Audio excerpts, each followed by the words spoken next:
Let me break down, since, if you don't want to read it, let me just break it down. There is a biblical standard of judgment. 2 or 3 witnesses.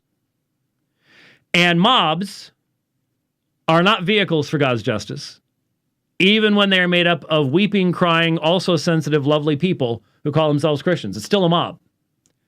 And this is not how biblical justice is to be done. The funny thing is here, when was that? It was November. Was it November? Was the Kavanaugh hearings? October? Okay, October, November. Not that long ago, many of the very same people who are forming a mob now were all upset because a mob was being formed to go after Judge Kavanaugh.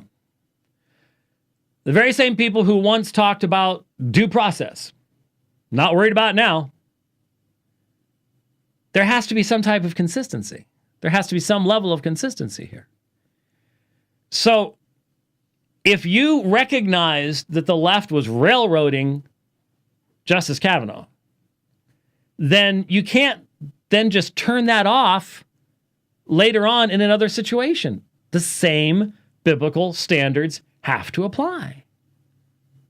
Whether you like them or not, whether it makes you popular or not, doesn't matter.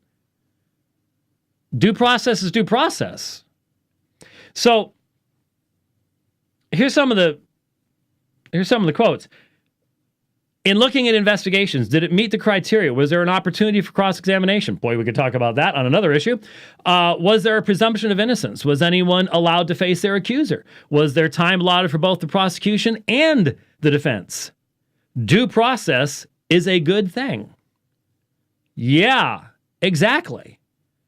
And what you need to understand, I keep mentioning this, and I imagine a lot of people are just tired of it, but I can't get out of my mind the Stasi prison in East Germany. Well, it's in Berlin now, but former East Germany, where the totalitarian, communist, socialist mindset would imprison people for the sole purpose, not to try to protect other people or anything like that, but to break the individual.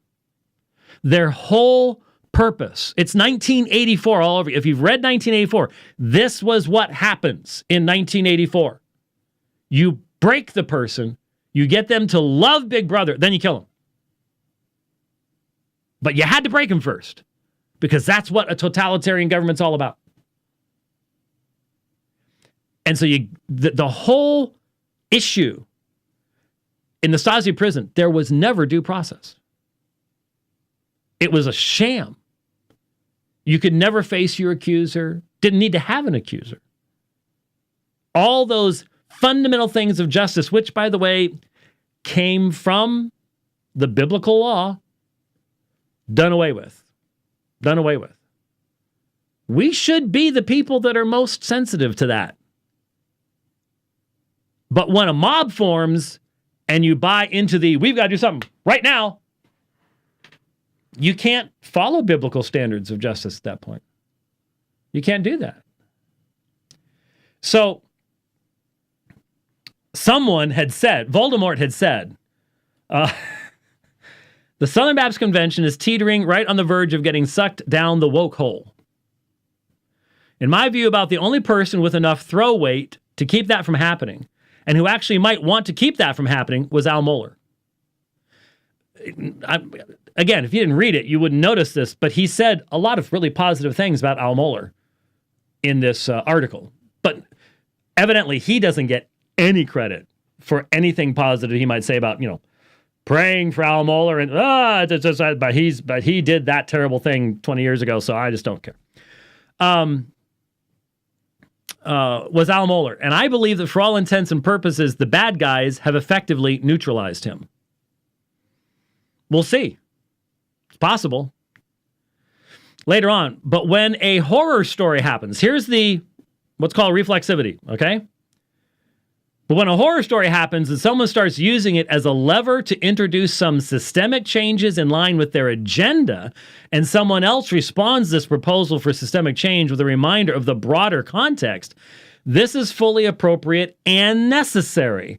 This goes double when it is obvious that the horror story was broken with an agenda in mind. For example, we've all seen this.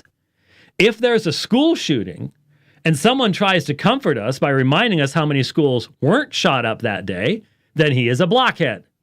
But if there is a school shooting and the first thing that happens is a full court press for gun control, and someone responds with some contextualizing data, that is just what ought to happen.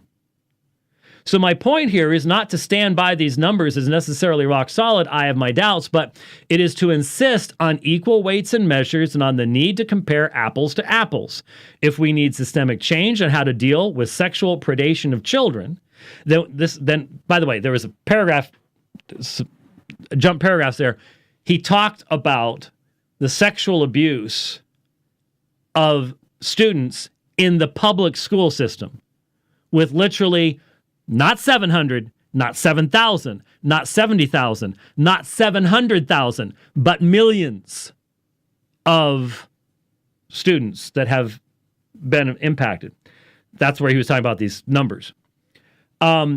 If we need systemic change on how to deal with sexual predation of children, then we need to start with the LGBTQ plus grooming in the schools, all the sex ed courses, and the informal labs out behind the gym. Also, it is incidentally to point out that the real scandal is how many Southern Baptists still have their kids in the government school system. I cannot conceive of how, well, first of all, why do people fear reading these words? Because there are people that, I won't touch it, I won't read it. Okay. Then you're not going to be challenged to think about the fact that what he's saying is there's more going on here than meets the eye. We are being convinced in the society that each one of these crises is somehow separate from the others. They're not. And the people that are seeking to fundamentally change our society and our churches know that they're not. They're connecting them together. They're using them that way. And we can't defend ourselves because we will not be bothered to see how they're all tied together. That's what he said. What he said was true. If Douglas Wilson says the sky is blue, you don't have to argue that it's actually green. And if you do go that far, I feel sorry for you. I really do. I just don't get this stuff. I don't. But anyhow, like I said, I asked people, set aside your prejudices. And for some people, that is not possible to